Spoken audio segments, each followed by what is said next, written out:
La création de la monnaie unique au sein de la CEDEAO à l'horizon 2020 alimente les débats. Ce projet date du début des années 1980. En 2000, les États avaient conçu un projet prévoyant la création en 2 phases d'une monnaie unique en Afrique de l'Ouest à l'horizon 2020. Dans sa première phase, le lancement en janvier 2015 d'une monnaie unique par les membres des zones monétaires d'Afrique de l'Ouest, ZMAO, et dans sa seconde, la fusion de la ZMAO avec l'Union monétaire ouest-africaine UMOA pour la création en 2020 de la monnaie unique dans l'ensemble des 15 pays membres de la CEDEAO. L'étape intermédiaire de janvier 2015 avec la monnaie de la ZMAO a été abandonnée suite à 3 reports successifs.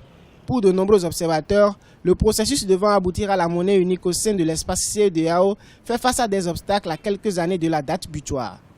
Est-ce que nos dirigeants sont allés d'abord réclamer leur indépendance monétaire à Paris?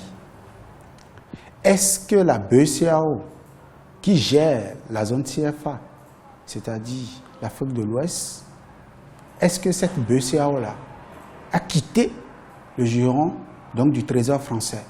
Il faudrait d'abord que ces 8 pays de l'Afrique occidentale, plus les 6 autres de l'Afrique centrale, disent non d'abord au CFA. Il faut d'abord casser ce qui est existant avant de reconstruire.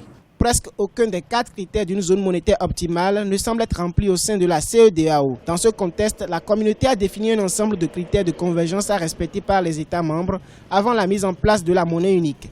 Toutes les fois qu'un chef d'État s'est lancé contre cette monnaie, il a soit été assassiné, soit été rendu impopulaire, soit il est emprisonné à la CPI. Alors qu'est-ce qu'il faut faire? C'est parce que les différentes populations n'ont pas été sensibilisées, ne maîtrisent pas le contexte, qu'ils soutiennent la pression des Occidentaux. Aujourd'hui, nous allons d'abord sensibiliser les populations pour qu'ils comprennent l'enjeu.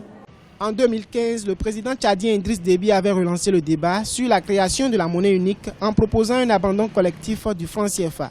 De nombreux observateurs estiment que les Africains doivent soutenir la vision du président tchadien pour gagner l'indépendance monétaire et économique de l'Afrique.